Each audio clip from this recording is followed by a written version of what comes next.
The mornings are getting milder. The sun is setting later every day. England have Bazballed their way to another Test win. Heather Knight's team are in another World Cup semi-final. And Australia are effectively bowled out in a session for the second time in a week. Hello and welcome to the Wisden Cricket Weekly podcast. It's been a good week to be a follower of English cricket. I am aware that a substantial percentage of the people listening to this live in Australia, so we will do our utmost to offer sober analysis on their Delhi defeat as well. I'm Yas Rana, and with me this morning is Phil Walker and Ben Gardner. Mark Butcher will be joining us later in the show. Let's start with that England win at Mount Maunganui. There's quite a lot less rain than I predicted on last week's show. It was England's first win in New Zealand in 15 years. It's their first ever win in an overseas day-night test. Ben, England declared after 58 overs in the first innings, the second earliest first innings declaration ever. They negotiated their way around conditions superbly again. Yeah, that's the thing, because England keep obviously playing the way they play, and yet there keeps being justification for it. The reasoning here, if you want to find it, is that if you get as many runs as you can before it becomes impossible to bat, and then get the other side in, and it worked to perfection.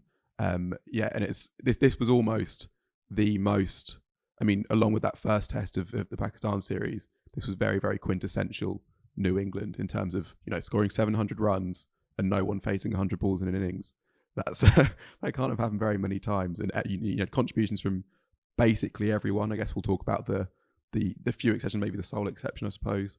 But yeah, they were very, very good once again. I guess, is it worth saying that New Zealand are not the New Zealand that we would remember from, a couple of years ago, even from last summer, that, this was a bowling attack with two debutants, shorn of Carl Jamieson through injury, a bad injury it looks like, he's going to be out for at least 4 months, I think, and Trent Boult, who was not selected for reasons that I guess we'll come to. You can, if you want to, you can find caveats with all of England's wins so far, I guess, but you can also probably find caveats with every sporting achievement in history, I guess.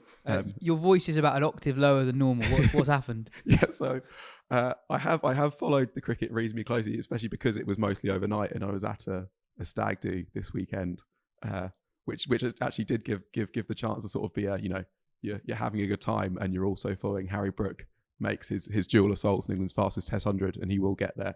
But yes, that's why I'm slightly croakier than usual. But you look like shit.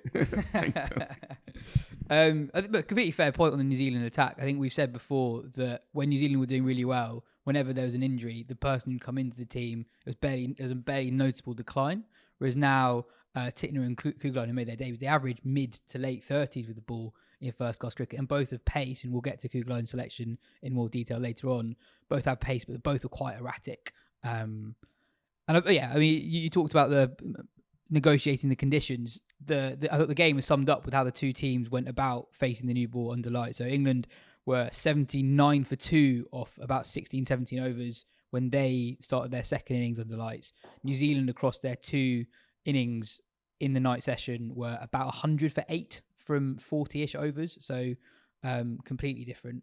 And that's kind of where the test was won and lost. Yeah, and it wasn't so much the conditions, because if you actually looked at the percentage of swing, the degree of swing and movement from daytime to nighttime, there wasn't an appreciable difference. There is a legitimate point that it might not be quite as easy to pick it up under lights, for sure.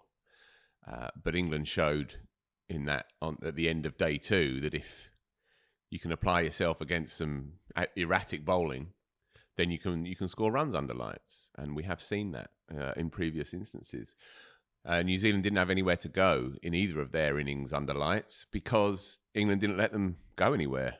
And to see Kane Williamson completely becalmed and cleaned up twice under lights for next to nothing was indicative, really, of how good England were with the ball and how relentless they were, and how garbled New Zealand were, really. And the point about how unthreatening and toothless they are, this is not the side that we've recognised before, and it's indicative of a culture that consistently punches upwards and consistently overachieves, but which, through no fault of their own, is not nearly as reliant on depth, and not nearly as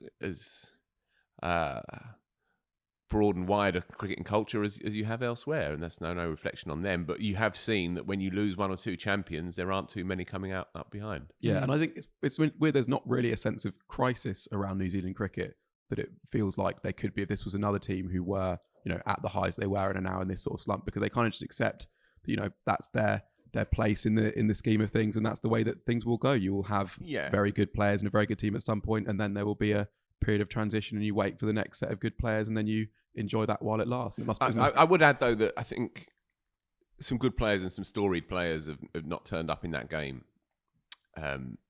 Williamson's the obvious example, but Nicholls, although he's coming and he's out of form, but he has a decent test record. Obviously, Mitchell has a good test record against England in particular. They all bummed out. I would imagine that they'll put up a better show in the second test match. I'm not saying they can stop the juggernaut, but I'd be surprised if they played as flimsily and blandly as that again. It's also, just one more thing that's interesting about the England approach in this game and with that declaration is that there is definitely an element with this England team of them actually doing quite a lot of things that England have tried and been criticised before, and yet them just working this time. Like like Duckett in Pakistan, just sweeping every single ball, and we'll get to Australia. But we've seen players try that before and not succeed and be criticised for it. And then we have seen England sort of overthink and in day-night tests and be like, we have to make the most of the pink ball under the lights, and that's the only way we're going to win. And in this test, they also did that. They backed themselves to make inroads there, but it worked. And I guess that comes with a certain clarity of thought and belief that it's almost not so much that what you're trying to do, but if you really believe in what you're doing, then that is maybe what can bring the success. I don't know. Yeah, there's not much in the declaration, and I don't think it's consistent with it. Basically, everything else they've done, it's a combination of 4/5 logic, pragmatism, good sense, and 1/5 grandstanding. And I think that probably applies to basically everything that they've done under this new theory. Yeah. Anderson might never face a ball in Test cricket again unless England need 4 to win a Test match. It's quite. I think Dave Tittner said on Twitter, basically, would you rather Anderson bat under lights or bowl under lights? And it's simple as that. It's interesting. Like sometimes I do feel like we almost give Stokes and McCullum too much credit. Like they wanted to bowl first. I think Stokes said at the toss that he wasn't really sure what he wanted to do, and I think he said he would have bowled first. And then on day 3, when England went really quickly in the second innings and it was clear they wanted to bowl under lights, it kind of felt like they might be going too quickly. Then Folkes comes out at number 7 instead of Stokes. And you think, they're trying to delay, to slow things down for a little bit. And it turns out that Stokes is in the loo. And that is that right? Yeah, there was nothing else to it. Which I have a few questions about, actually. Cause on that, ball of the century, Gatting. Yeah. Warren Gatting. Robin Smith was meant to have gone out to bat, but he was on the loo. Oh, really? So it's Gatting, yeah. Interesting. There you go. Because it kind of made me think that obviously it has happened in the past, but it doesn't happen that often, and it's just seemed like a very this England team for it to not be an issue, which makes me think, are there times in the past where someone has like really, really needed to go and has just come out anyway, and vice versa? I don't know. Anyway, enough of that. It's Monday morning. Anderson and Broad have now taken over 1,000 Test wickets together as a partnership. They overtook Warne and McGrath, who previously held the world record there. Both took fourthers in the second innings. Anderson took 7 in the match. Broad took 4 of the first 5 second innings wickets, all bowled. It was one of those spells. His knees were pumping and all that. I think Broad needed that after all the Nighthawk chat the previous evening that fell a bit flat when he got out fending one away from Wagner early on. But it doesn't go flat, does it? Because it's all whipped up with this sort of slavering sycophancy everywhere you go. The Nighthawk, it's extending his career by pure genius self-mythologizing, which Broad is obviously a genius at. But you can put your house on him bowling averagely at best in the first innings, twatting around with the bat a little bit, and then coming and cleaning them up. You can put your house on that happening. Because, there would have been people writing, no doubt, halfway through that game, just as they were before the game, that Robinson is a more effective bowler in the here and now. And if they're looking for real pace alongside Anderson and Robinson, then Broad has to make way. Everyone's thinking it. Everyone's writing it. So what does Broad do? He comes out and he cleans them up. 4 for zip. There you go. That's the cricketer right there. Yeah, but and I know Yas wants to say something to this as well, but all of that is still true, I think. I think it was Will Macpherson at The Telegraph who wrote a piece that was headline Broad is no longer in England's best test team, and then he takes 4 wickets. Then was like, haha, look at this idiot, doesn't know what he's talking about. But it's not just correct, it's so obviously correct at this point. Like, we see how brilliant Robinson is, and we know how brilliant Anderson is, and then if you then want an extra pace bowler, which England will a lot of the time, which they have shown that they want that, then Broad, you can't pick Broad over one of those 2 players if you're playing a World Championship final or an Ashes decider tomorrow. And that doesn't mean that Broad is a bad bowler. We know that he is a very good bowler. It just means that England have a lot of options. Exactly. And that Stuart Broad is now not quite in their best 3. But that's it though, isn't it? And again, we say it all the time, but if you're playing 5 Ashes Test matches in 6.5 weeks, then no one's going to play all 5 games. And if they do, then the selectors have ballsed up, and they don't tend to do that. So Broad is a floater. He's a match winner, and he always has been, and he always will be, because he does have that unique or semi-unique thing that certain sports people have, where you can bend a moment to your will. And he's going to infuriate you sometimes, and he's going to be innocuous for half a game or even 3/4 of a game, but he's also going to affect it from time to time.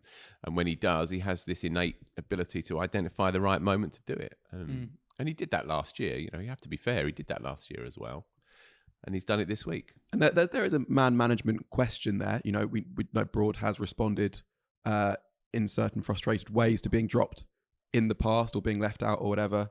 And a lot of this England team has this, what they've done has worked because of the good vibe and the mentality and the atmosphere they've cultivated. And when you come to make tough decisions, there is a danger of impacting that. But Stokes and McCullum have handled everything, all those kind of personal things, so sensitively, really, and cannily so far, that I would expect they will do the same. And Broad will, even if it's not England's best 3, he's England's best 5 or 6. So as Phil says, he'll be kicking around and contributing for kind of as long as he wants to, I think.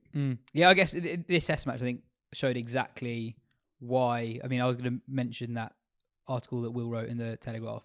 I think this test showed exactly why he's not in England's best team. He was brilliant with a new ball, but England have loads of guys who are brilliant with a new ball. He was really ineffective as soon as it wasn't dark, basically, and the ball wasn't brand new. And I thought I wanted to pick out 2 moments from Ollie Robinson that I thought were pivotal for England. So one, Wagner, when he was the night watchman, day 2, he scores quite a few quick runs, predominantly off Broad.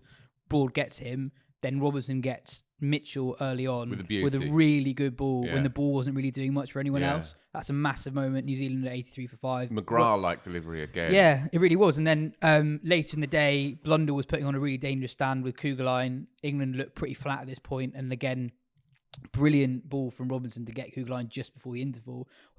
Without those 2 moments, it's quite a different looking test. And Robinson produces those kind of moments quite regularly for England in whatever conditions. I mean, looking at the achievements of this England team under Stokes and McCullum, England, we said this before, England win a lot of test matches at home. They rarely lose at home.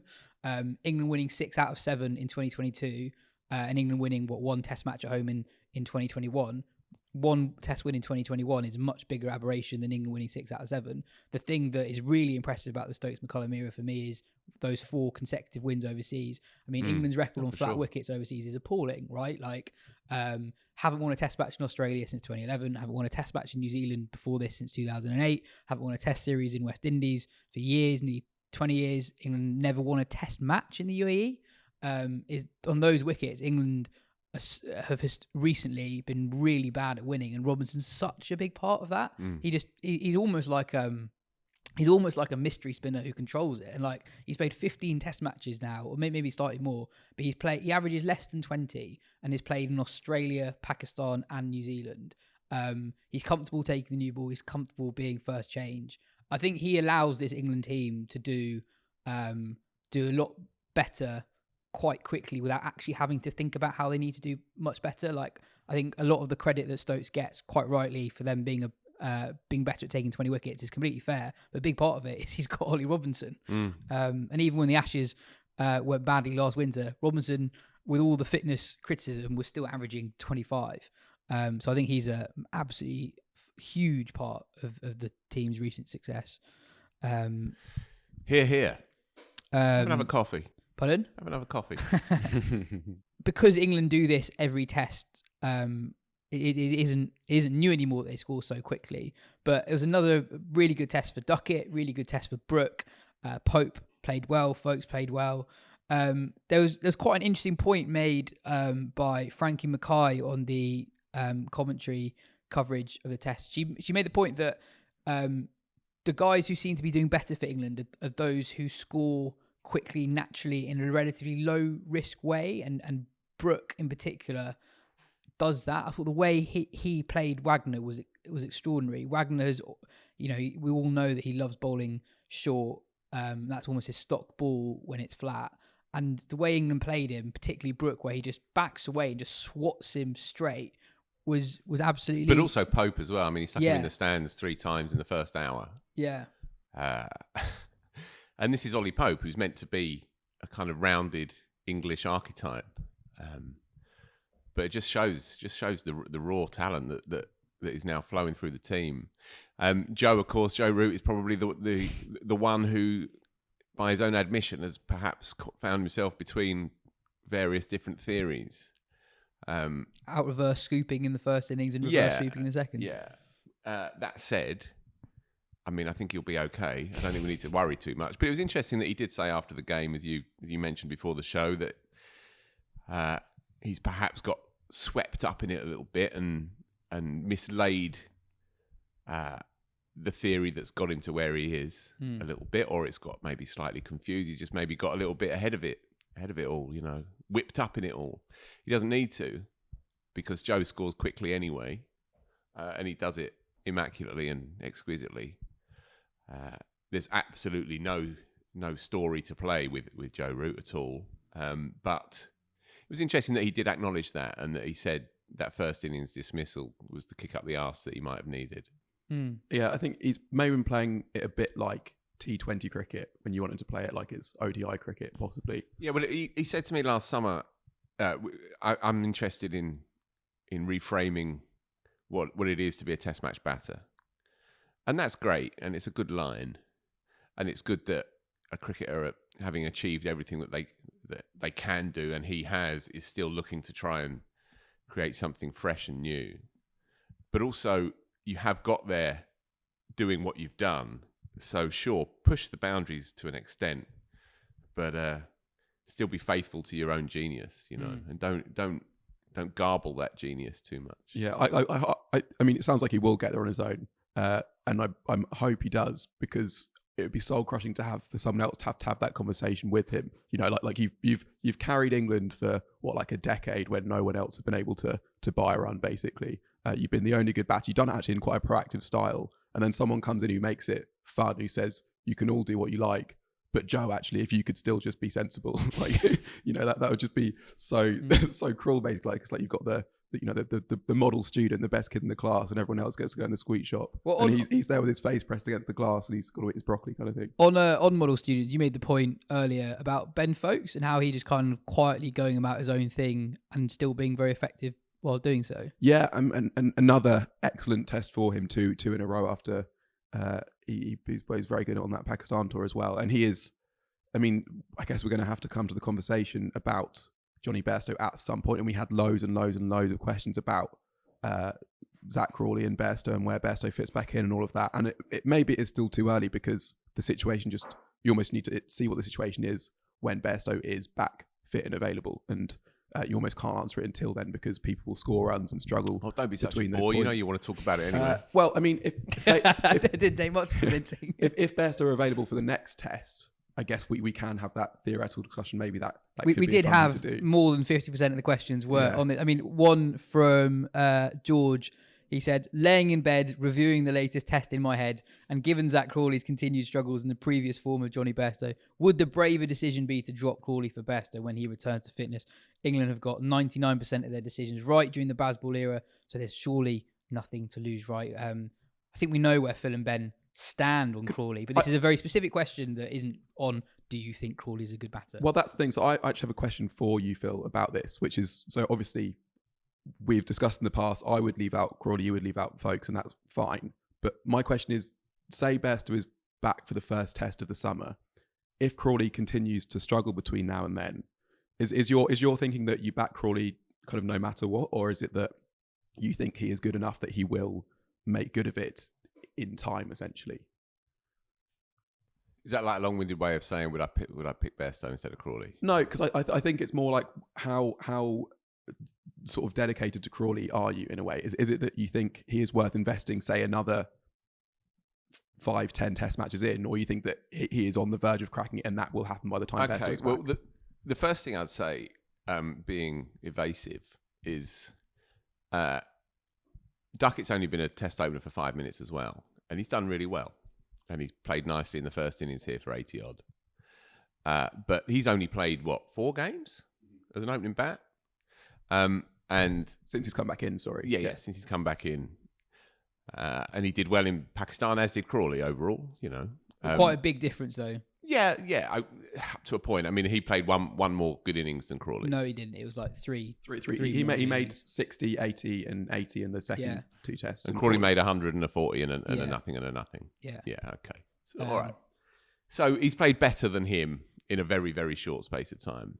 Over the last 5 test matches, Crawley averages Bairstow's career average, 38.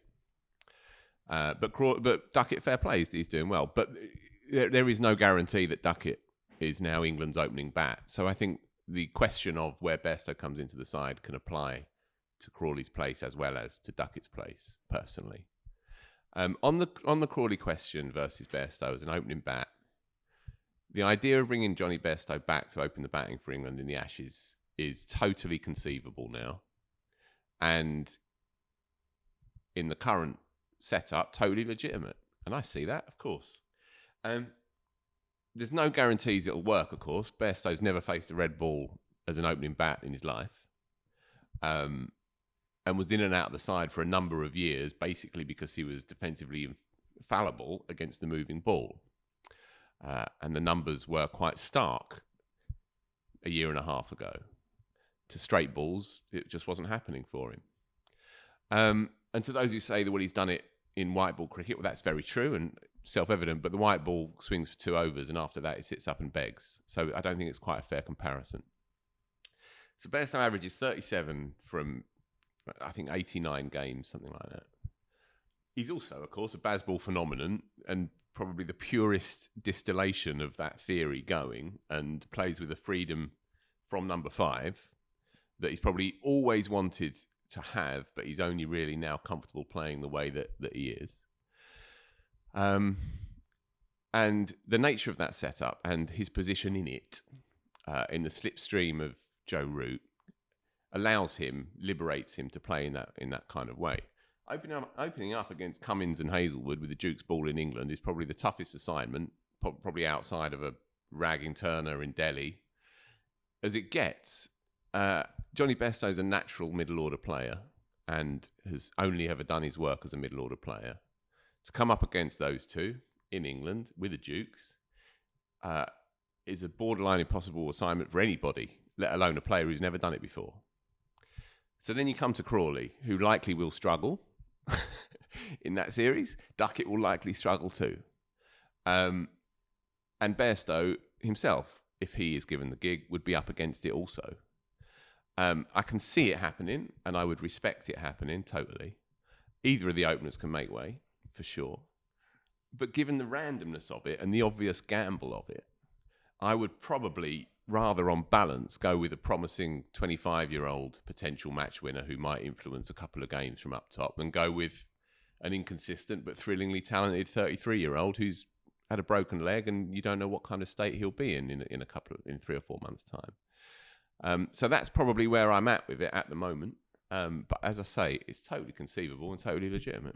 I think there'll be some people listening to it being like, "Well, but Duckett scored as many 50+ scores in a handful of innings as Duckett has, as Crawley has over." But he's never played a Test match in England, and it's a very different experience to playing it on a flat one in Pakistan and on a dead one against a couple of medium pacers in New Zealand. I was just going to say on Duckett that the questions around him, despite the runs that he scored, are quite conventional questions you have with a guy who comes into a Test team. Yeah, now you don't know what he's going to be like against. I mean, Ben, you made the point about the attacks that England have faced this winter. They have been pretty poor attacks, and I think the questions against Duckett's game that still remain are what you normally question of a an opener coming into a team is like actually what they're going to be like against the moving ball, against high pace, against short pitch bowling. He hasn't really had that. He's done brilliantly against whatever he's come up against so far.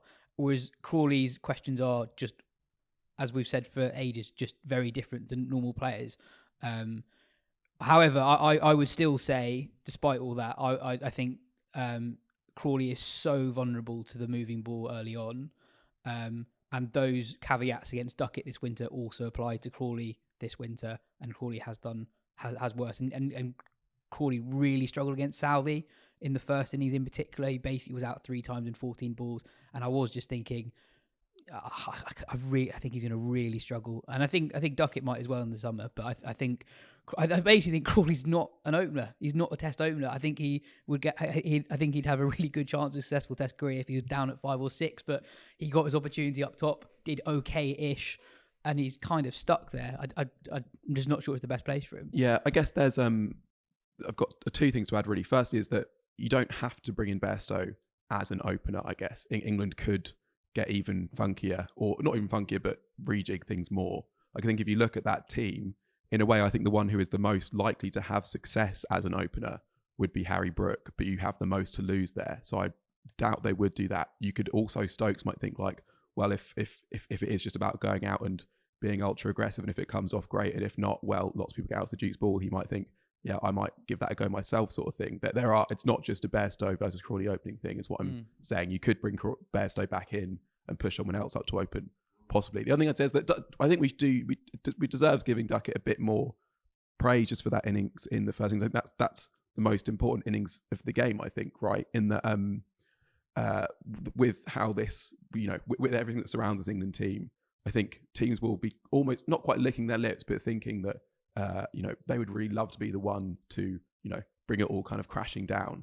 And so that it makes that first stretch of the game so important that if you're like, oh wow, this isn't just all smoke and mirrors, there is something kind of brilliant going on here. And then when Duckett comes out and plays like that, it was 9 fours he hit in the first 10 overs, and there was a range of shots there as well. Like it's interesting because he was picked, or there was some suggestion he was picked as a spin specialist kind of thing in Pakistan, and he is brilliant against spin, but he's also in a way limited against spin. He makes the absolute most of his limitations in that it makes a strength out of a weakness. But he showed a very rounded game against the quicks. Like he was on driving beautifully, he was cover driving really well. Totally. There were cut shots, there were pull shots. He looked a really secure player of the short ball. I thought actually. I mean, I know it's not facing Stark and Cummins, but slow pitch, and I think there were quite a lot of 4 balls. So yeah, he played brilliantly, but I don't think that was an innings that says this guy's going to average not massive tick against brilliant. That's true, but it was also the most important innings of the game. I think it was worth just, and it is. I think, I guess the second test, it's still another big one for both of them, I suppose. Yeah, I like him. I like him a lot. I like how uncomplicated he is. We've seen a few England openers who, as Ricky Ponting put it, make it look so difficult, and he doesn't. And there's a fluency to it and a simplicity to it. And while Crawley was a sitting duck in the first innings, as you quite rightly say, he also played nicely alongside Duckett in the second innings, and that 60-odd partnership that the two of them put together was critical in the context of the game because New Zealand had their tails up. Admittedly, they are struggling with that bowling attack, but you never know if they'd got going in the evening session under lights. But those two played nicely, really, and Crawley, I do tear my hair out because he was as fluent as you can get. He looked pretty tight, pretty solid defensively, and then under toe end did a long hop from an ordinary geezer, and that was pretty frustrating, really, because he'd done nicely for 30 odd, just as I say Duckett had as well. Tom Blundell was excellent, by the way. Yeah, I mean, look, that's the innings of the game. He really does deserve. Such a good innings. I mean, he's averaging 45 in Test cricket now, organised, proactive, and I guess the greatest compliment is that not only have New Zealand not really missed Watling at all, like in a Test Blundell was played against England, Blundell has got the ability to change the momentum in a way that Watling didn't really have. He was more of a brilliant supporting act, but Blundell, I thought, he was superb. New Zealand, we mentioned it, we kind of alluded to it earlier, but New Zealand came under a fair bit of criticism for the selection of Scott Kuggeleijn. Kuggeleijn was making his Test debut, but he's made a handful of white ball appearances for New Zealand over the last 3 or 4 years. In 2015, he was charged with rape and was subsequently tried twice with a hung jury in 2016, followed by a not guilty verdict in early 2017. Details heard by the two juries have led to his prior New Zealand selections being met with public criticism. There was a very good piece in Wisden Cricket Monthly a couple of years ago by Jeff Lemon that is now on wisden.com that I'd highly recommend people reading on the topic. Can I just say as well, the only thing I'd add to this is that there can be some people might say, well, you just got to pick your best cricket team. There's nothing else that comes into it. But New Zealand actively chose not to select Trent Boult for this game because he's on contract. And that's in a way a separate conversation, but it shows that they could have picked a better team for this game if they wanted to and chose not to for things other than straightforwardly cricketing reasons. And yet, so they are happy to that in some circumstances, but not in others, I suppose. I wouldn't want him in my team. Hmm. I would feel uncomfortable with that. There was a quote from New Zealand coach Gary Stead that I wasn't particularly comfortable with. He was asked about the selection of Kuggeleijn for the test, and he said, "We have gone with a resilient character from a bowling point of view," which I think is completely missing the point. But anyway, yeah, I'd highly recommend Jeff's piece. If you just Google Jeff Lemon, Scott Kuggeleijn, that'll come up. Phil, you got a world exclusive story during the test match.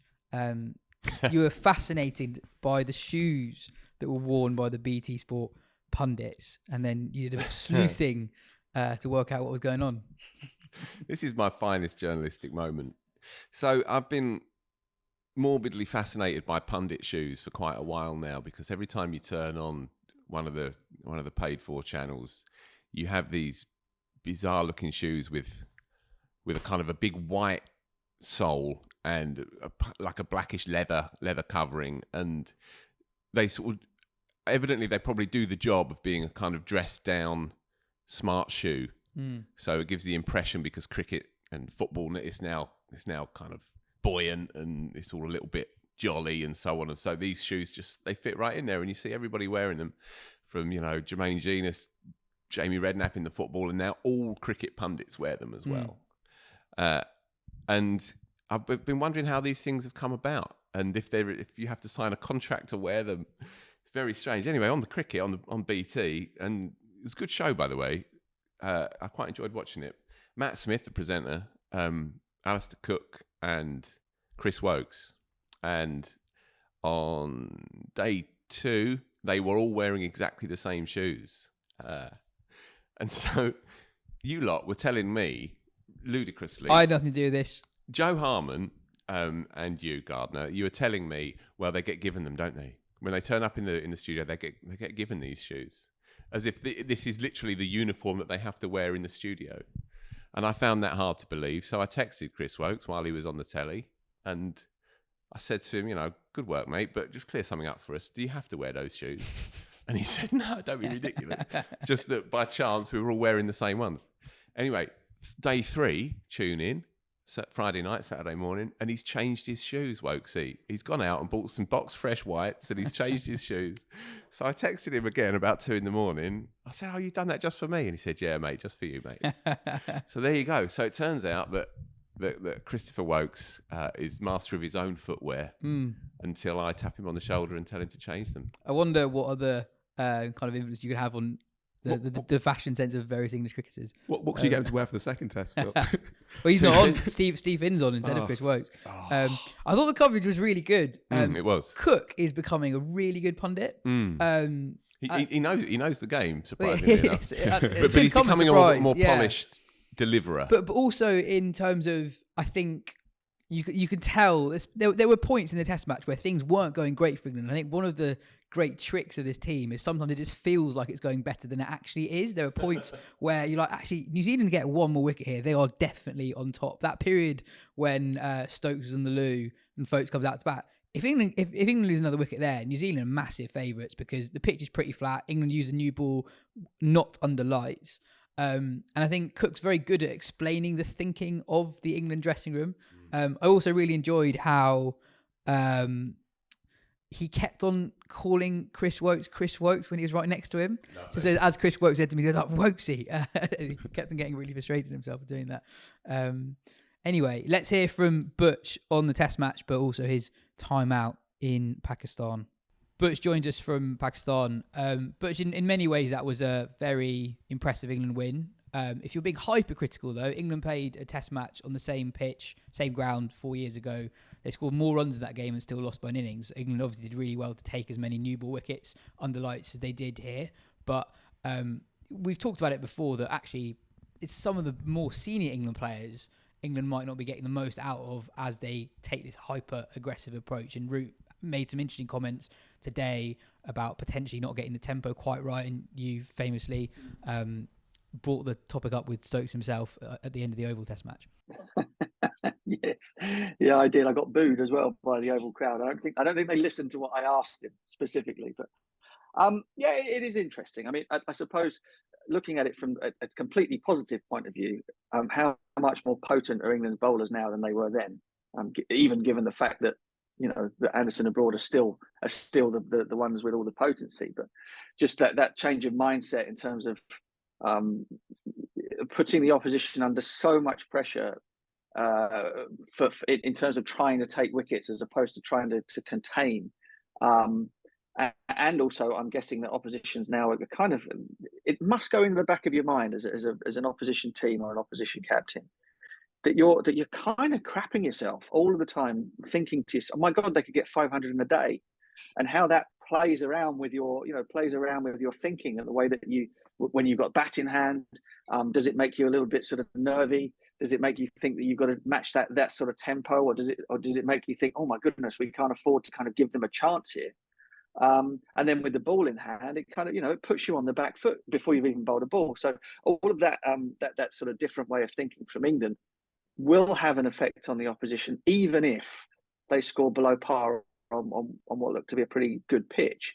I mean, obviously the 2019 game was not a day-night game either, so there's another thing to throw into the mix there. But I think Joe Root's comments are interesting because, as you rightly said, I brought up with Ben Stokes at the Oval that I felt not that England's approach was wrong, because I mean it can't have been, can it? I mean they've kept winning Test matches and they've continued to keep winning Test matches.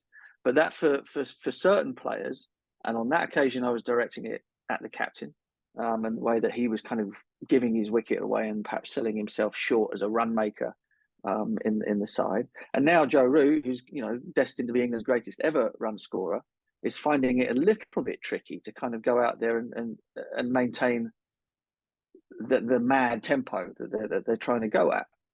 And he's played his entire career and been unbelievably good at playing Test match cricket in a more regular fashion. And so it will niggle at him a tiny little bit. Oh my goodness, I'm giving my wicket away here. Why am I doing that? I've spent my entire career not doing that and trying to be a bit more ruthless, and I've been very successful at it.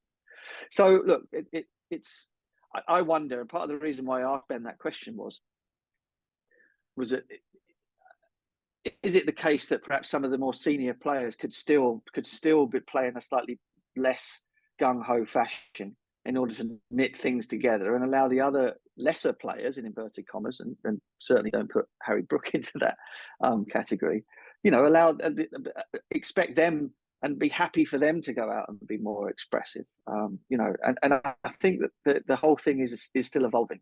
And that at some point there's going to be a tipping point whereby Joe says to himself, you know what, I'm in great form. I keep giving the opposition a chance to get me out. I'm capable of making 150s, 200s, and I can do them at a rate of 60 anyway. Which only a year ago was considered to be pretty damn swift in Test match cricket. So why am I trying to score a run a ball when it's not really necessary? Mm. So look. I'm definitely not saying it's wrong, because it can't be. They keep winning Test matches, but I do feel that there is a balance that they haven't quite found yet between, all out attack, all out sort of lethal intent, and perhaps sometimes just going, we'll take the runs here. We'll make sure that we get what we need. We'll have passages of play where we'll go a bit nuts, and then we'll allow our bowlers to go and do their thing, which they're doing so wonderfully well at the moment. Looking ahead to the next Test match, England have had 4 Test matches in a row where there's been good reason why to bat in a different way to normal. In Pakistan, they need to inject time into the tests to give them as much of a chance to take 20 wickets as possible in the first Test match here. They really clearly wanted to bowl with the new ball under light, so they wanted to score as many runs as possible to allow themselves to declare or end their innings by that point. We could have a normal-ish Test match on a normal-ish pitch. In the summer last year, you had normal-ish pitches in England. Obviously, there were moments where Bairstow had his succession of knocks halfway through the summer, but the Old Trafford win, for example, Stokes and folks batted pretty normally. So do you think there's a chance that England actually revert into a more traditional-ish way of playing in the next Test match, given what we might face? I think that they will, and I think one of the real key things about Brendan and Ben's approach is that they kind of play it by ear and try and do what's right on the day without looking too far ahead or saying, right, this is what we're going to do. I think we, as the media, have got suckered into a little bit into the idea that all of this is planned out meticulously beforehand, and they go out and they pull it off. I think basically they kind of take it whichever way the breeze is blowing on a particular day, they will then go in that direction. And from speaking to Rob Key, which interestingly enough, there's a great interview with Rob. I was the straight man, and where he goes into that in some detail actually. So look forward to that when it finally comes out. And he spoke about sort of the idea that they turn up and make up their mind what's going to happen today, or at least as the day evolves, they will then decide, okay, we'll flick the switch and go in this particular way. So I don't know. I mean, at Wellington, who knows? It tends to be a pretty orthodox place to play cricket. The wind plays quite a big factor, but other than that, there isn't much else. The Kiwis probably felt that they stymied England a little bit by winning the toss and sticking them in, but England have found a way of winning Test matches both ways round. It's not simply a case of chasing down targets at the moment. So I still think that there will be some madness for sure in whichever way, shape or form it comes. There will be something silly that happens in Wellington, and you wouldn't bet against them putting another W in Colin Island. You're obviously in Pakistan at the moment. You're working on the Pakistan Super League. As always, there's a lot of cricket going on, but one of the things that people might not have seen is that Pakistan have another guy who's young, who's not really played much before, who bowls 92, 93 miles per hour. Do you want to tell us about Ihsanullah, who's created a few headlines? Yeah, well, he's got 12 wickets so far in 4 games, including a 5 for 12. He knocked over Babar Azam with the first ball that he bowled at him for pace. It was the key matchup before the game started. This young kid who's generating real pace. He's tall as well, tall, quick, got an incredible action, sprints in, comes over the top, got a really great sort of long hand, long wrist that kind of snaps over later, and he is genuinely fast. He has no idea about cricket whatsoever. Talking to Ajram Shahzad, who's out here as the bowling coach of the Multan Sultans, and talking to Andy Flower, no clue whatsoever. Can't field, barely knows what the fielding positions are, whatever. He literally, all he can do is he gets the ball in his hand and he turns into this athlete who can run in and bowl absolute thunderbolts. So he is, they've unearthed yet another fast bowling prodigy out of nowhere, and very, very exciting. They've also got a couple of batters as well. There's a left-hander who actually was catching because he walked to the crease after early wickets had fallen. A left-hander who's just done really well in the domestic competition over here, called Saeem Ayub, left-hander. He came out and first ball off Ihsanullah just rocked onto the front foot, pinged him through backward point, and then next ball on the hip, he flicked him sort of Thorpe and Lara style off his hip for 6 out of the park. And thought, wow, what a matchup! These two young kids going at each other. So there's some incredible talent out here, as you would imagine, and it's been a lot of fun so far. I mean, a lot of games to go, but it's been a lot of fun. We talked a lot about how various leagues compare against each other when there was that period a few weeks ago when there were 4 or 5 happening at the same time. Pakistan Super League has its own window in a way. What do you think other leagues can learn from the Pakistan Super League? I guess at one level, it's quite interesting that they've still only got 6 teams. A lot of leagues have been tempted to increase the number of matches, increase the number of teams to help them do that. The quality seems, despite the absence of maybe, top tier overseas players, the quality seems to be really, really strong, and that's something that and the crowds really help as well. Like when you're watching on the TV, there's a really good energy to it. Yeah, absolutely. All of that. I think I don't know. I don't think there's much you could learn from a league like PSL, because as with all of these, you're only as good. The league is only as good as the local talent that you have. So, example, if you're comparing it to say that the 100 back at home, we very rarely with the franchise teams that we have are able to put the England players or whatever, our best players on the park for all of those games in the teams that we have. But obviously the PSL has its own window, so all of the Pakistan top guys are sort of available here. But also when it comes to the bowling, I mean, bowling is the key to cricket, isn't it? If you've got high quality bowlers, then the standard is elevated immediately. And one thing that Pakistan are never short of is just being able to unearth, quick bowler after quick bowler after quick bowler. So some of the spin is perhaps not that great. Although there's a guy who's also played for Multan Sultans called Osama Mir, who's played a little bit of limited over stuff for Pakistan, who looked really, really good as well. And the batting, I was talking to Dominic Cork because he's been out here sort of 4 or 5 years. I've only done maybe a couple prior to this, or bits of a couple prior to this, and it always seemed as though the batting was just was a little bit short in terms of the talent around. But that seems to have got a lot better as well this season. So look, I mean, it's all about you. It's all about what you can do with your local talent. None of these leagues can rely, apart from the IPL, where everybody drops everything to go and play. None of these leagues can rely on being able to call upon the best overseas players to fill out their ranks. Although, there are some damn good ones here. But if your local talent is hot, then you've got yourself a good league. Well, it's been fun to watch off the TV so far, and yeah, looking forward to hearing how the rest of the competition goes. Cheers for your time, Butch. Catch you next week. No worries. Prices on all Wisden ales are at an all-time low, with up to 45% off on our packs of pale and amber ales. Each can design features a different Wisden Cricketer of the Year, and for every can we will include a free Wisden Cricketer of the Year collectible beer mat. You can find these on sale now at the Wisden shop, available in packs of 6, 12 or 24. Wisden chalices and tankards are also available on sale as the perfect complement to all our ales.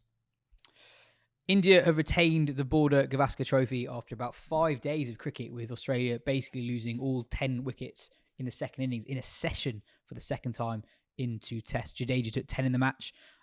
Halfway through day 2, though, Australia were well on top. Khawaja hit 81 in the first inning to take them to 263. India were 139 for 7 in reply before Axar Patel and Ravichandran Ashwin took them to parity. And then Australia had an extraordinary collapse. England have had some special ones over the years, but I think this is right up there. They were 95 for 3, and they were very quickly 95 for 7. And then all out for 113, and India comfortably chased that down. Quite an interesting contrast with what was going on in Mount Maunganui. Australia clearly had a plan, which was to sweep pretty much everything. And like England in a way, what was important wasn't the result, but was sticking to and trusting the process. So despite this procession, every batter firmly stick to what had been decided, bearing quite similar results. Phil, I get that playing India in India is as difficult as it gets, but Australia showed for 1.5 days that they can really compete, and it was kind of frustrating seeing how quickly they crumbled, because I thought they really had a chance. They looked like ghosts looking on in the dressing room, and when Pat Cummins played one of the all-time stinkers to his first ball to lose, I think, the 7th wicket, they were just looking at each other like they were spooked, the whole of them. Smith was looking at Labuschagne, who was looking at Warner, and they could not believe what they were seeing.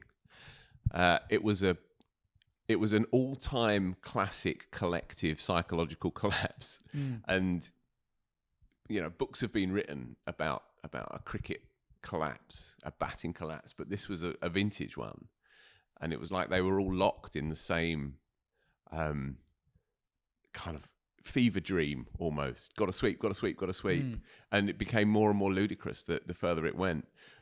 Contrast that with what happened afterwards. India went out and needed, I think, 116.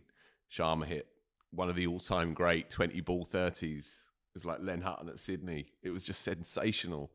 And even Pujara as well, running down the track, hitting down the ground, daring to go up over the infield for sure, but hitting down the ground constantly. There was there was 2 sweeps played, one from Kohli, one from Sharma, both paddle sweeps to balls well down the leg side.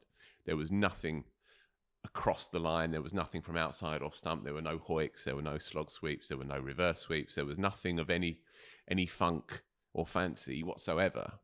It was just dominant, old-fashioned style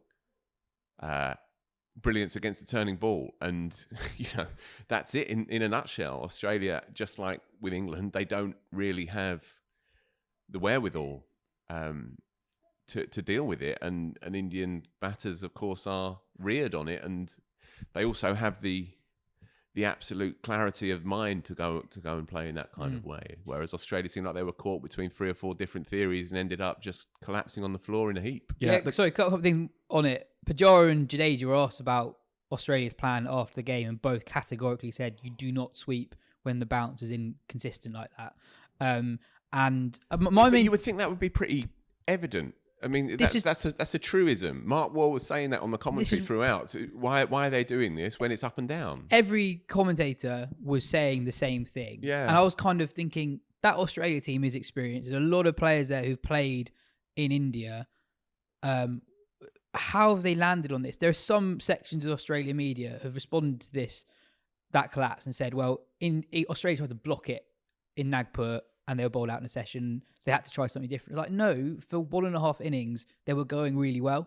They were going really well by having a pretty nuanced approach, which was, different batters have different strengths. The sweep was working pretty well for Labuschagne. That doesn't mean it's going to work well for everyone else. Travis Head hit a really good 40. He got out to a very good ball from Ashwin early on day 3. But he was doing well by playing to his own strengths. It wasn't this premeditated plan. That was a huge moment, by the way, because definitely. I think he was 30-something, 39 not out, maybe overnight, at a run of ball, obviously having been hilariously dropped for that first Test match, promoted because Warner got concussed. And he went out there and creamed a 4 through the covers, first over off Ashwin, and then just got he got Ashwin and a stunner, one of those ones where it bananas in from round the wicket, turns, grips just enough. Decent block, nicked, good catch, that's it, done.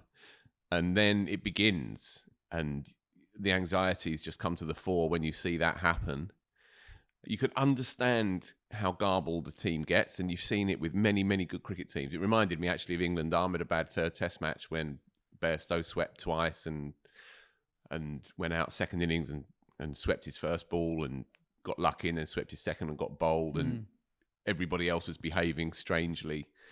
So I get it. I get how it happens, but in this particular instance, it must have been so demoralising for them, because they were in a position. India were 130 for 7 in reply to 260. So halfway there, with 3 wickets left, Axar goes out. It's 70, and India win comfortably, cruising it after 2.5 days. Less than a day later, India have won the Test match. Yeah, and so they will be totally shocked and wondering where the hell they go from now. It's hard to avoid the sense that it's going to be a whitewash. And the coach, Andrew McDonald, he described it as perceived pressure that was the cause of the collapse. So I think basically saying that almost the enormity of what they had, not within their grasp, but, as a possibility of beating India in a Test in India on that sort of surface, that was there when you're 85 for 2 and you know what the pitch is doing. And it was almost as if it was that. And with the sweep shots as well, it wasn't just that it was inconsistent bounce. They were sweeping properly straight balls. Like it's a perfectly fine option if you can get your leg really far down, and then that you should hit it. And if you miss it, it hits your leg, and you've kind of got outside the line kind of thing. Steve Smith thought he'd done that against Ashwin. He thought it was well outside off stump, and you're thinking, okay, I'll get my pad outside the line, even if it does turn back, it's going to either miss leg stump or I'll be outside the line. But Ashwin's such a genius, and I don't think that's recognised enough. I think he's too easily taken for granted, and especially across the world game, because there is that wrong and lazy perception, well, he's a bit of a homer. Well, he is a genius. There's no two ways about it. And he deserves to be considered up there with the finest spinners of all time, in my book. And Jadeja gets all the headlines because he took 7, but it was Ashwin that really he got them out. Yeah. He changed the dimension of that innings. And the Smith ball was an absolute jaffa. Brilliant umpiring again by Michael Goff, by the way. Because to me, it looked like both of those things weren't happening, that he both got his leg outside the line and that it would be missing off stump because it's ragged. Well, it's hitting leg stump halfway up and he's in line, you know. Andrew Rue, the Australian journalist, tweeted, Ashwin and Jadeja bowling against Smith and Labuschagne, this is as good as it gets. And I was thinking, well, you got Michael Goff umpiring as well. this is the Don't forget the pom. Don't forget Michael Goff. I thought a couple of things on just the challenge. The atmosphere, I think, makes a difference in the ground. Like, it's a real cauldron. And when India get on top, it does feel like England and Australia. I said that after the first Test match, but when England and Australia, it does feel that kind of the moment really gets on the opposition when Australia are top in Australia or India on top in India. And there's one bit where during the coverage where they showed a discussion before the start of play between Ashwin, Jadeja, Dravid and Sharma, and each of them were giving like really long answers, I guess, to whatever they were discussing. And he's like, bloody hell, the brains trust there. That's give Dravid to the Indian matters. That might make it, the Australian matters, that might make it an interesting series. Right, as I said the other week, I enjoy these kinds of Test matches. Right, I don't have a problem with Test matches being done in 3.5 days, but it is an interesting contrast with the previous era, the Tendulkar-Dravid era, the Ganguly era, and then inherited by Dhoni, because you'd get the odd turner, and if India were behind in a series, you could expect a turner for the third or the fourth Test match. But invariably back then, late 90s into the noughties and so on, and the tour that I went on, the 2012 tour that England somehow managed to win, those pitches, they would offer turn at some point, but your legends would get runs. And Tendulkar ensured that as well. Everybody knows that he would have had great influence in the pitches that were being prepared. Similarly, India didn't adopt DRS because their legendary batters were suspicious of it and sceptical of its efficiency. And so BCCI rejected it for a number of years, the only board to do so. And that was consistent with the power of their great players and the numbers that those great players were building up. And so you would get Test matches that would sometimes roll on to the end, sometimes there wouldn't be a result. And you can think again of that tour, that 2012 tour, which is only, 10 or 11 years ago, and even the fourth Test match at Nagpur was a bore draw, even though England were 2-1 up in the series. Ahmed had batted in that Test match, Cook batted for 2 days across days 4 and much of day 5. Now it seems like pretty much every pitch that you come up against in India is offering something from a very early point in the game. And it's interesting that the legendary players, Kohli, etc., are having to adjust their numbers to reflect a more challenging track that they have to face on a bi-weekly basis. And just from an Indian fan's point of view, many of whom are particularly interested in stats and numbers, and constantly talking about where Kohli fits in the pantheon and so on, and Sharma as well, and Pujara. If you are having to play on tracks that are turning right from the start, is that entirely satisfying for Indian fans if the result is invariably that India are going to win? I don't know what the answer is, and obviously different people will have different opinions. But it's an interesting contrast with how it used to be. I think it's more recent than that as well. Actually, that the changes happened. So because if you remember the England series in 2016-17, those were again 5 pretty flat pitch. Moeen makes 200s in the series. England, score loads in the first Test, and he kept scoring 450 and losing by an innings. Yeah, exactly. Yeah. And Karun Nair, was that his Karun name? Nair, 100. Yeah, made a 100. Yeah. And England got 500. India would get 750. Yeah. There used to be, I think, a school of thought that playing on that kind of surface actually was that was in India. They felt that they were unbeatable on those, and they were for quite a long time. They had the batters to never get beaten, and they had the bowlers who were good enough on flat wickets, and you'd add Ashwin to that on wickets that would turn maybe a bit late in the game, but they had a brilliant pace attack, and that's how they would do it. And then if pitches were turning a lot, then actually that could make only decent spinners. It would narrow the gap between those and Ashwin and Jadeja. And you saw in a series against South Africa in maybe 2015, I think, there was one test there that ended up being close because of how much it was turning. And then they got beaten in that first test against Australia in 2017, again on a surface where it was it was more of a lottery almost, or that it really did narrow the gap. And then so you had the flat pitches kind of going on, and then you're backing themselves. And then you get to the first test of that 2021 series against England, and Root plays out of his skin. Anderson bowls a terrific spell of reverse swing. India lose on that kind of surface, basically for the first time in this current era, in the Kohli, Ashwin, Jadeja era. And that's where, when we saw what the pitches were like for the rest of that series, again, questions to be had over some of them. Others were turning, but, kind of fine. But they weren't the same as we had seen and as India had built up their dominance. And I think it almost comes from that batting lineup is just now more fallible than it was. Kohli is not, the player who's averaging 60. Pujara is not the model of defensive solidity. Rahane is dropped off and out now out the side. It's a part of that is the pitches, though. I completely agree with what you're saying. I mean, Rahane did an interview after he got dropped from the side where he said, the pitches in the last few years, that is a big part of why those three middle order titans, their record has quite significantly fallen off in recent times. And I think, I don't think you can guarantee that Kohli quietly will be a bit peeved that he's playing in this particular era. To be clear, I don't have a problem with the pitch that it had in Delhi.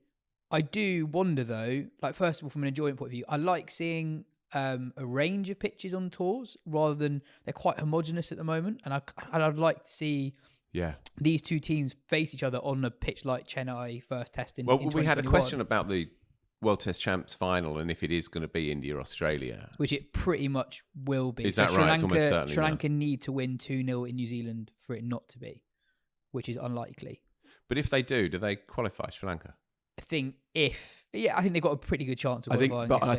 I think if India... I can't remember. I think if it's 2-2 or 4-0, Sri Lanka are in the final with a 2-0 win in New Zealand. But it could very easily be 4-0. And although it's unlikely that Sri Lanka win 2-0 in New Zealand against a weakened side, it's not entirely It's not impossible. Chris Silverwood in the World Test Championship final. Who'd have thought that? Anyway, if it is as is likely India, Australia, then I think we did have a question regarding that. Does this make India outright favourites? Well, I think it probably makes them favourites by a nose, but I think they would have been favourites anyway, but only by a nose because the conditions are going to be entirely different at the Oval in June.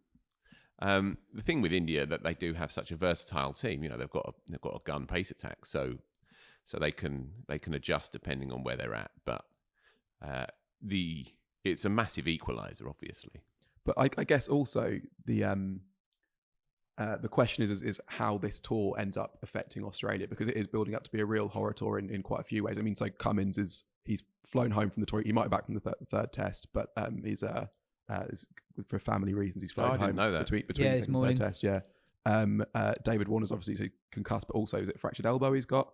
And then you've also just got the fact that losing is a habit that can keep breeding. I mean, we just mentioned Chris Silverwood. Everything was going actually quite well up until England lose that India series, and then England couldn't find a way to break that habit essentially, and then it ends up sort of costing a lot of people their jobs. Australia, this doesn't tell us anything about what Australia are like in conditions in England or conditions in Australia, but the fact is that they might have come into the summer having lost 4 tests in a row with Cummins perhaps much less secure in his job, with who knows where Warner will be, and it's almost the fact that India will just have beaten Australia 4-0 and Australia have lost 4 tests in a row will go a bit more to making India that'll just have something they have in their back pocket. Kind of thing. It's just so hard though, isn't it? In a one-off game, it's so hard to predict really how much of a hangover, if any, it will have.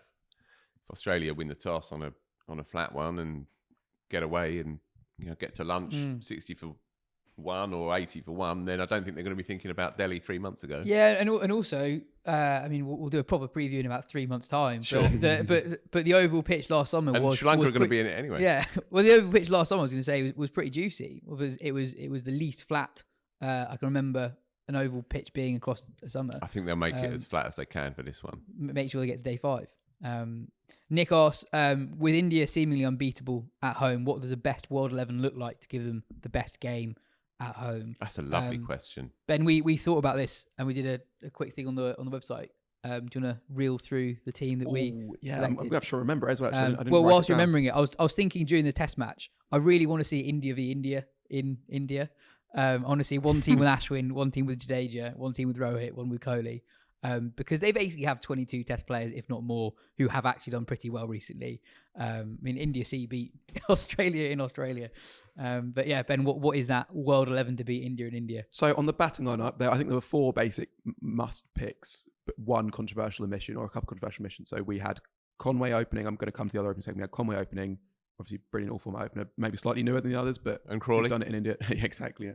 So we had Conway opening. I think our 3, 2, 5 was it Labuschagne, Root, Smith in that order? Is that right?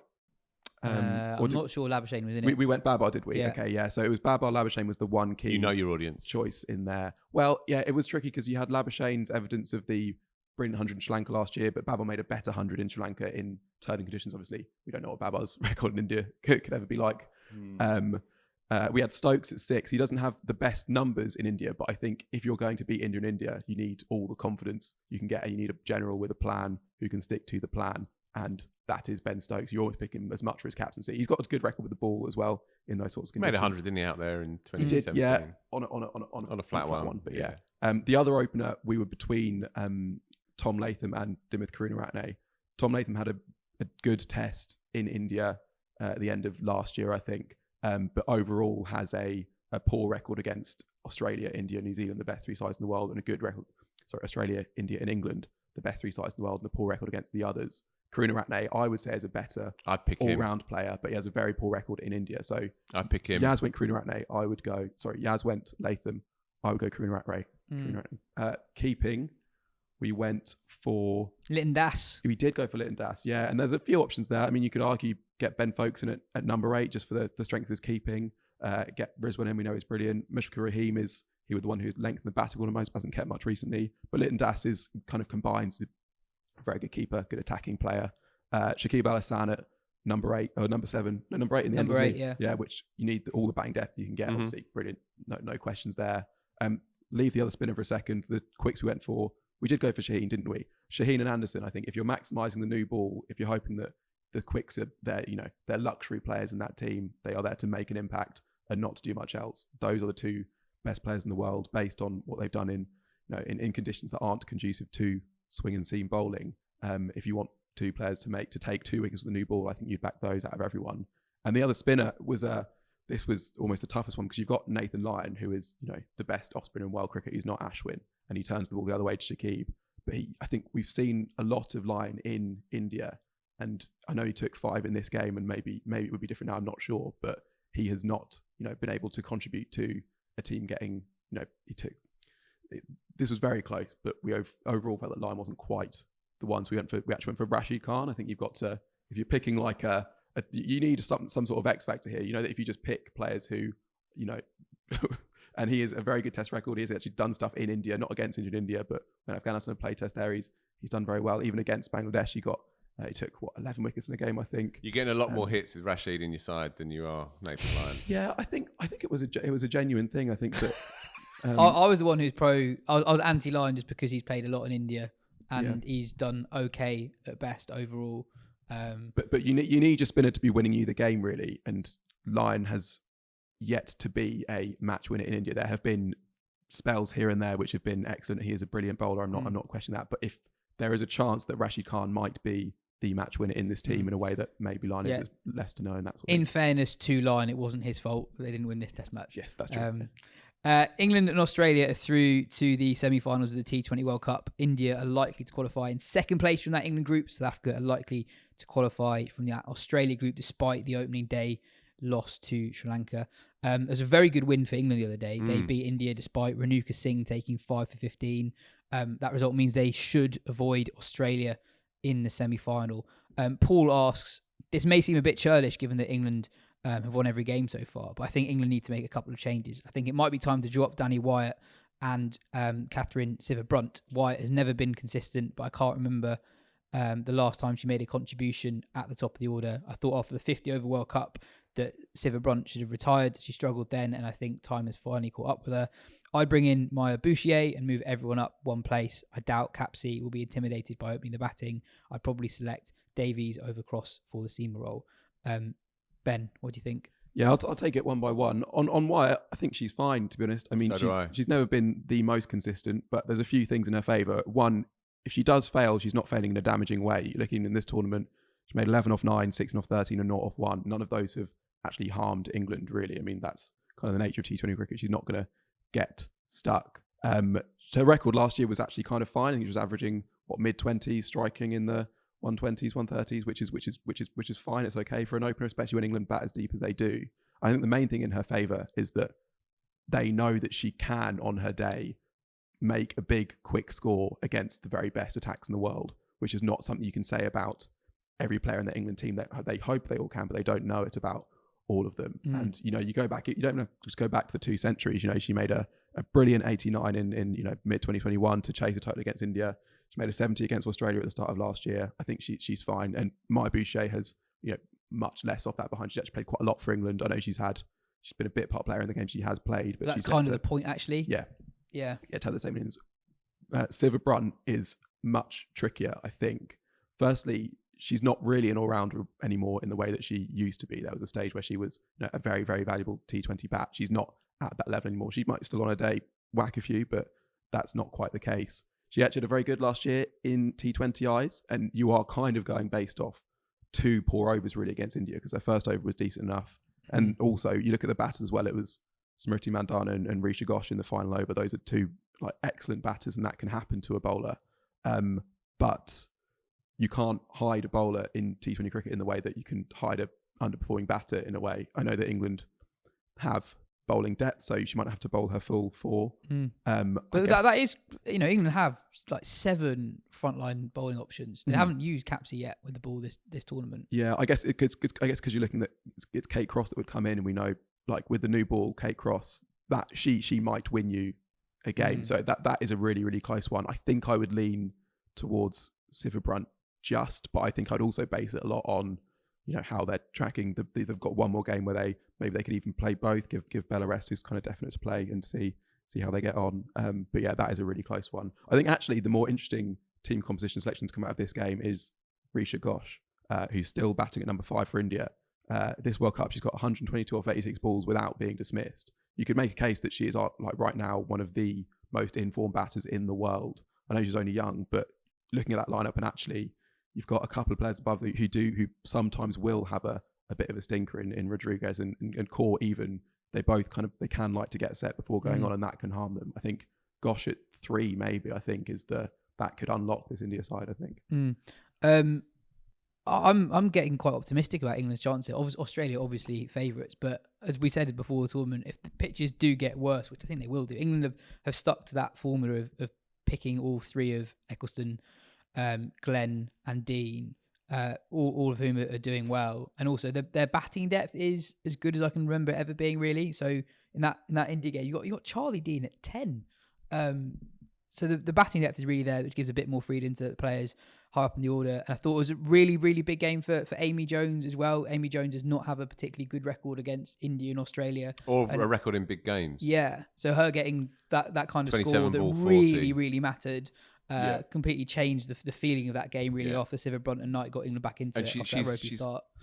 She's quite a different character, very modest, not a naturally upfront kind of character at all. So to have made those runs in a big game and to have really got them to a target that they could probably defend could potentially be crucial for the makeup of that side, because if you have 3, 4, 5, 6 now with Capsey, obviously Sciver-Brunt, N, the skipper at 5, and then her at 6, Amy Jones, who fancies completing an innings, then you can take it anywhere for sure.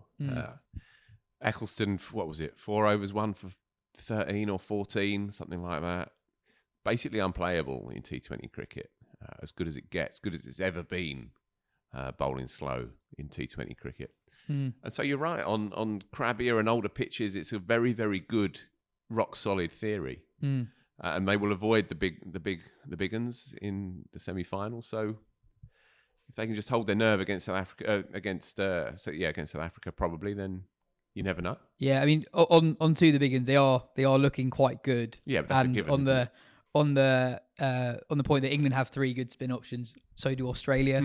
They've got Gardner, Alana King, and Georgia Wareham, who's been out for ages with injury. She's come straight back in and has done really well.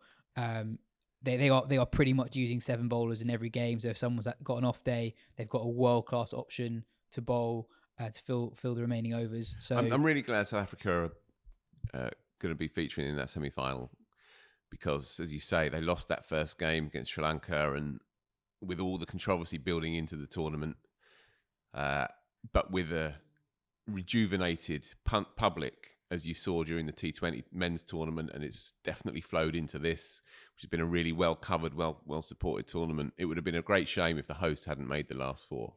So as it stands, we've got the semis that you'd have hoped for at the start. Yeah, they're not 100% there. No, I know. But yeah, they should do. And just something on New Zealand, because the reason why South Africa are in pole position to qualify is they absolutely smashed New Zealand, who bowled out for under 100 for the second game in a row. And we talked about Chloe Tryon a little bit before the tournament started, but she scored a really important 40 there when it looked like South Africa weren't going to make many, and then she took a 2 for as well. So she's been a really important player. And then Kuggeleijn Mhlaba, I think she's number 2 in the world at the moment. She took a 3 for in that game as well, and she's, I think, only 22, and she's done really well, and quite a big part of why South Africa are possibly doing slightly better than people predicted them to do at the start of the tournament. And also New Zealand just do this. They like, they look quite good in the build-up. They've got lots of good players, and they have not really threatened the business end of a global tournament for quite a long time now, and it's something they just can't seem to kick. That performance from South Africa was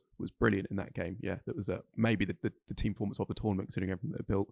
The other thing about this tournament, it's been a strange one in a way, because it's been very enjoyable. There have been lots of very good games, and yet very few upsets since that first one. I mean, Ireland pushed West Indies very close. We're really unlucky not to win it. Pakistan pushed West Indies very close, and also pushed India very close, but couldn't get over the line, neither of those. And so now you have, I mean, I think we said before the tournament, not hard to predict, that be England, India, Australia, and one of South Africa and New Zealand. And it's, apart from after that very first game, never really looked like being anything but that. And yet the gap is not that big between, those 5 sides and the rest, as has been seen in some of the games. I think Pakistan have had a few injuries. So we talked about Aisha Naseem looking really good. She's only 18. Quite aggressive middle order batter. So she wasn't in the side that played West Indies. And Pakistan failed to chase 117 only by 4 runs. So you think that if she's playing that game, that might be slightly different. And 5 wickets down as well. So it's proper. Do they have the impact player there? Yeah, absolutely. Anyway, that is all the time we have for today's show. Cheers, Phil. Cheers, Ben. We'll be back for an extra special episode on Wednesday, where we will be playing the interview that Butch did with Rob Key a couple of weeks ago. It is brilliant. Highly recommend it. Key covers basically everything you'd want to hear from Key over the last year in English cricket. He explains all the big decisions that he made, the role that Strauss played. We talked about Strauss a couple of weeks ago. He's absolutely brilliant. It's about a 45-minute chat. You get a lot from Key that I don't think you'd probably get from another interviewer, just because of the relationship Butch and Key obviously have. So yeah, that'll be hitting your feeds in 2 days' time.